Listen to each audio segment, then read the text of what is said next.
Hello viewers, আসসালামু আলাইকুম। অনেক দিন ধরে আমার ইউটিউব চ্যানেলে কোনো ভিডিও আপলোড দেওয়া হয় না, যার কারণে আমার ইউটিউব চ্যানেলে কোনো আয়োন্নতিও হচ্ছে না।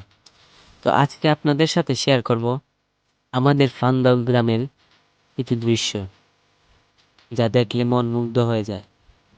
আসলে গ্রামের দৃশ্য পাশ থেকে না দেখলে কখনো বোঝা যায় না গ্রাম কত সুন্দর। আমাদের এই গ্রামটি ব্রাহ্মণবাড়িয়া জেলার নাসিরনগর উপজেলায় অবস্থিত, যাকে সবাই ফান্দাও নামে চিনে। তো যাদের গ্রাম দেখতে পছন্দ, চলে আসবেন আমাদের ব্রাহ্মণবাড়িয়া জেলায়।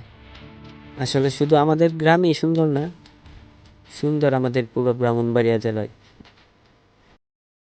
তো বন্ধুরা, এখন আপনারা দেখতে পারতেছেন আমাদের ঐতিহ্যবাহী ফান্দাও দরবার শরীফ, যাকে সবাই সাহেব বাড়ি নামে চিনে। আর এখানে সাহিত্য আছেন দুইজন আল্লাহর আলী, সৈয়দ নাসিরুল হক মাসুম রহমতুল্লাহি আলাইহির মাজার শরীফ এবং উনার পিতার মাজার শরীফ।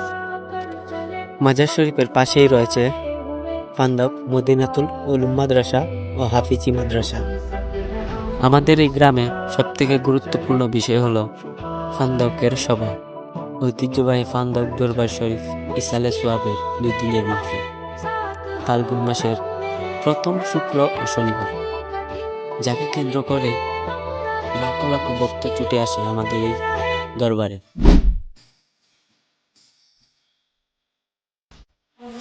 আপনারা এখন যে বাড়িটা দেখতেছেন, সেটা হলো ফান্দাউকের ওয়াসিম পালের বাড়ি।